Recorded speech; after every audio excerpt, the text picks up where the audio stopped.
he done? So what happened there? All right. Jesus, Satan had him stand on the pinnacle of the temple and said to Jesus, "If you are, excuse me, the Son of God, throw yourself down from here." From where? Okay. From the top. Can you see that, friends? From the top. Most likely, it was higher in the days of.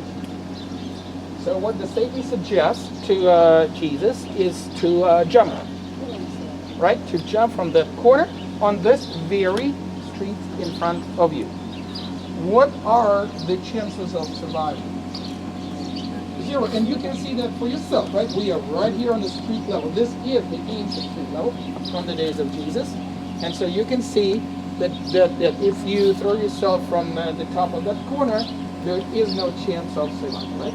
That's what every logic will tell you. However, the Satan is trying to convince you otherwise. But the Satan was very smart. He must be Jewish too, because he quotes the Bible. See, he quotes the scriptures. He knows the Old Testament, unlike many Christians. And he bless you. And he quotes Psalm 91. Psalm 91. That says, he will give his angels orders concerning you to protect you, and they will support you with their hands so that you will not strike your foot against the stone. Okay? Now, can you imagine? First of all, it's a quote from the scriptures, right? So the Lord promises that for his son, he will protect him, and he will send angels. So exactly what Satan says. He says, if you jump, the angels will come and carry you off. Okay. Now, imagine you and me. We are standing here in a crowd. We came from Galilee together with Jesus. We're standing here in a crowd, and we see this happen. We see not just Jesus at the corner, but we see the host of angels carrying him. Would you say that this is a great miracle? I would say so. Have you seen anything like this? I have not. Have you heard anything like this? No, we haven't. And it's witnessed by the crowds, because you can see there are crowds here, lots of people, and they see lots of angels. So if I was there, I would declare Jesus what? The Messiah.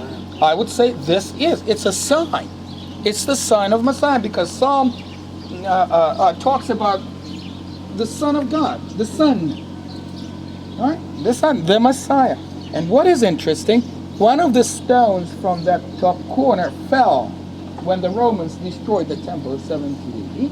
One of the stones fell. It's the stone that is sitting down, and we will see that.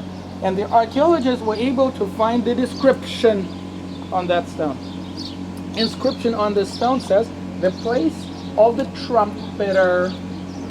In other words, we can say that there was a trumpeter at the corner. In our case, Levite. Remember Levites and Cohens. Was a Levite with the silver trumpet, most likely, that would blow the trumpets on various occasions. What are the occasions? Mostly the holidays, to announce the holidays, the Sabbath days, and I bet you that he will blow the trumpet when Messiah comes. Wouldn't you agree with that? Just to announce, right? To announce. And so you can imagine that if that happens, if that would have happened, the Levite there, the trumpeter, will blow his trumpet because the Messiah is here. Great story. Would you be happy to see Jesus carried off by the angels? I would think about myself. I would be happy to see this great miracle, right? So, however, Jesus rejects it. He rejects it, right? He says it's a temptation. Do not let the Lord your God to the test. It's a temptation. I know you didn't go to the seminary, but can you give me maybe some kind of idea? Why is that? Why would Jesus reject such a great miracle of angels based on the scriptures on the scriptures what is wrong in this situation according to Jesus.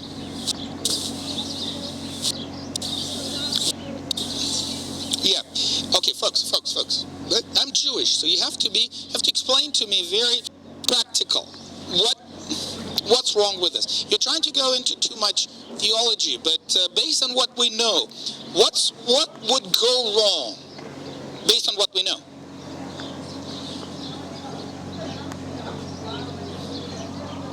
In which, what to do, fulfill what? And do what? And crucifixion. We talked about the Via Dolorosa. We talked about Golgotha. All that would not happen. All that would not happen. Is that tempting? Of course. Jesus wouldn't have to suffer. He would not have to lose his friends. He wouldn't have to be killed. He wouldn't have to be tortured. He wouldn't have to be betrayed. All this thing will not happen. All this will not happen. It will be such an easy way. Based on the scriptures, Satan says. Is it tempting? Is it testing? Of course. Of course it is. Of course it is very, very, very tempting. And here, I always think about this example when I see on the Christian televisions all this prosperity gospel evangelists, you know. What about Jesus? Why would he have to suffer? Why would he have to be miserable? Why would he have to be hanging naked, ashamed on the cross? Think about it. The Lord and Savior hanging on the cross with all this flies and shame and people spitting on him. That's your king?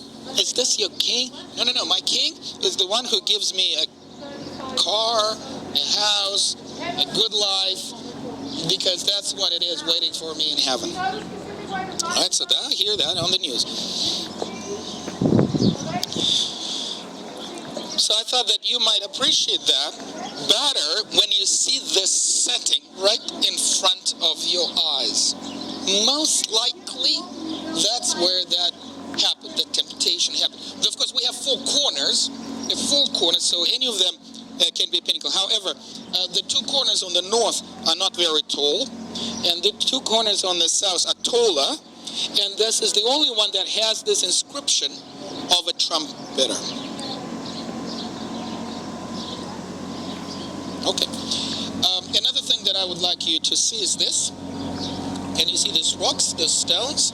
And those stones fell from this bridge when the Romans destroyed this bridge.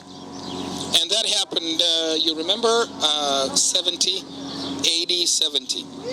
Remember? And that is to illustrate you what Jesus said concerning Jerusalem when he stopped on Palm Sunday and cried, wept over the city, saying, if you knew this day what would bring you peace. For the days will come when your enemies will build an embankment against you, surround you, and hem you in on every side.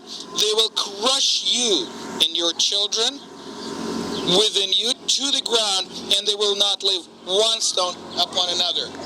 Can you see that? All that? This is just a small illustration of a grandiose destruction of the temple at 70 AD. Right? So this is 70 AD is a very important date for the Jewish history of the Jewish nation, because the Jews had to think how to live without the sacrifice. How can you live without the sacrifice?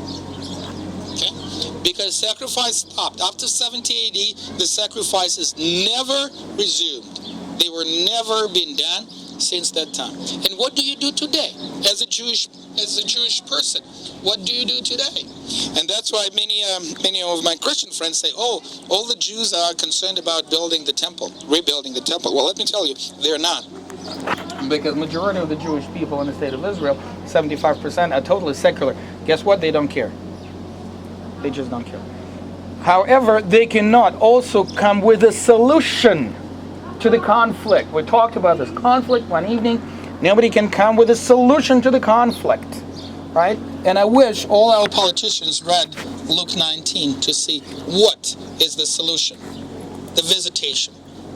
Dealing with the sin which is within us. Any mafrela? Apparently not. Okay. So this is a great example of the destruction. Okay. We'll talk about it. We'll try to discuss this. All right. Our next stop will be just a few yards behind you. We would like to see Jewish ritual purification bath, the mikvahs. You can take some pictures now if you like. We will come to the stone. We will come to the stone after mikvahs. We'll pass it by, so we will see that.